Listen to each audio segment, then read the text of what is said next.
रायगड महाराष्ट्रासह देश विदेशातील ताज्या बातम्या पाहण्यासाठी मॅक्स इंडिया लाईव्ह चॅनलला सबस्क्राईब करा आणि बेल आयकॉन दाबायला विसरू नका.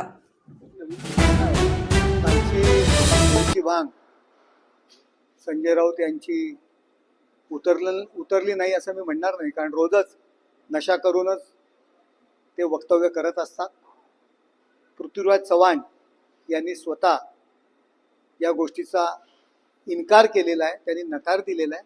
पण मला यापुढे जाऊन संजय राऊत यांना प्रश्न विचारायचा आहे की जर तुम्हाला माहीत होतं की एकनाथ शिंदे साहेब काँग्रेसमध्ये जाणार होते तर तुम्ही त्यांना नेता का बनवलं, नगरविकास मंत्री का बनवलं? म्हणजे तुम्ही त्यांना घाबरत होतात का? उद्धव ठाकरे घाबरत होते? त्यांच्यावरती जबाबदारी टाकून अख्ख्या महाराष्ट्रामध्ये निवडणुका जिंकण्याचा प्रयत्न का करत होतात जर ते काँग्रेसमध्ये जाणार होते तर? म्हणजे तुम्ही त्यांना त्यावेळी घाबरत होतात. त्यांची लोकप्रियता आहे, लोकांमध्ये एकनाथ शिंदे खूप लोकप्रिय आहेत हे तुम्ही मान्य केलं होतं, याचाच अर्थ होतो. अहो संजय राऊत, ज्या झाडाला ना फळं लागतात त्याच झाडावर लोक दगड मारतात. आता एकनाथ शिंदे यांच्याच मागे का सर्व पक्ष लागले की तुम्ही आमच्या सोबत या? कारण महाराष्ट्रामध्ये जनतेमध्ये ते फार लोकप्रिय आहे. रात्रंदिवस ते लोकांमध्ये काम करत असतात. सर्व लोकप्रतिनिधी त्यांच्या मागे आहेत. अहो, ज्या झाडाला फळं देऊ शकतो, फुलं देऊ शकतो, सावली देऊ शकतो, त्याच झाडाखाली लोक येऊन थांबतात. तुम्ही निवडुंगाचं झाड आहे, ना तुम्ही फुलं देत, ना तुम्ही फळं देत, ना तुमच्यामधून सावली मिळत. कोण तुमच्याकडे येणार आहे? अहो, ज्या ठिकाणी तुम्ही राहता त्या ठिकाणी सुद्धा शिवसेना पक्षाचा नगरसेवक तुम्ही निवडून आणू शकला नाही. त्यामुळे साधा नगरसेवकाची सुद्धा ऑफर तुम्हाला कोण देणार नाही. त्यामुळे मी समजू शकतो की एकनाथ शिंदेवरती जो काही राग आहे, जो मत्सर आहे, जो तिरस्कार आहे, हा पूर्वीपासून तुमचा होता. आणि त्या रागापोटी, त्या मत्सरापोटी आपण अशा पद्धतीचे वक्तव्य करतायत. पण आम्ही समजू शकतो की एकनाथ शिंदे साहेबांची जी की लोकप्रियता आहे असे आरोप करून तुम्ही मान्य करताय, याबद्दल मी तुमचा आभारी आहे. अजून देखील महायुतीमध्ये रुसवे फुगवे आदळ आटपट आहे असं देखील म्हणतात ते संजय राऊत. काही शक्य आहे, मात्र जी ऑफर दिली ती मुंगेंड किवारला तर नाही ना, असं देखील.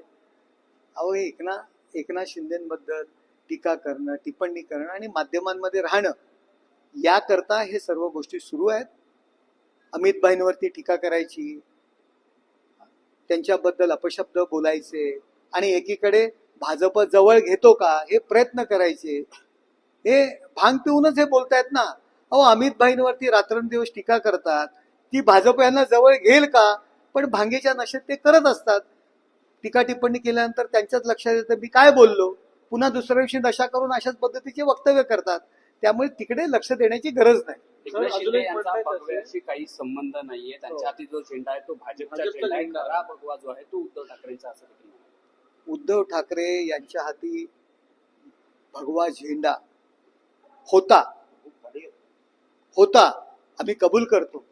पण ज्या दिवशी सत्तेकरता सोनिया गांधी यांचं मंडलिकत्व त्यांनी पत्करलं, त्यांच्या उंबरठ्या बाहेर जाऊन बसले, त्याच दिवशी तो झेंडा त्यांच्या हातातून गेला.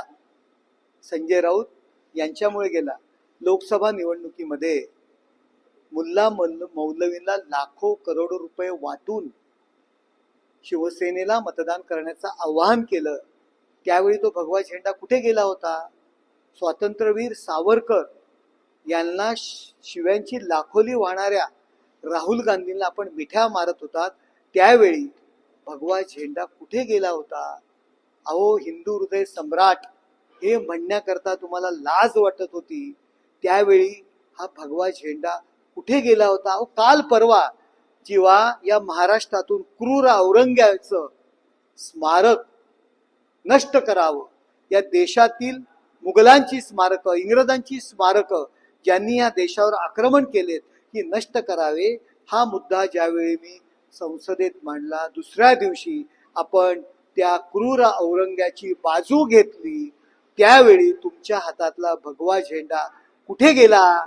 अहो, तो भगवा झेंडा, तो अधिकार, तो हक्क तुम्ही कधीच सोडलेला आहे.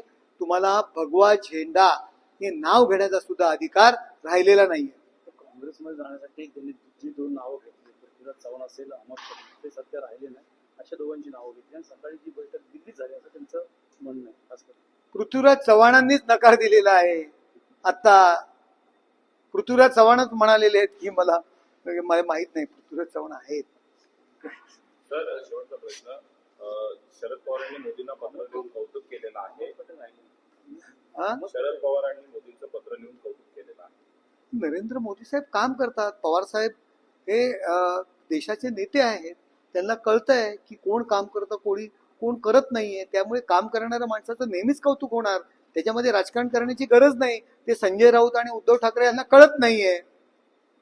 तर अनेक योजना ज्या आहेत ते मुख्यमंत्री एकनाथ शिंदे असताना त्या आता कुठेतरी स्थगिती दिलेल्या आहेत. नाही, कुठेही स्थगिती दिलेली नाहीये. सर्व योजना सुरू आहेत. कुठल्याही प्रकारची स्थगिती मिळालेली नाही.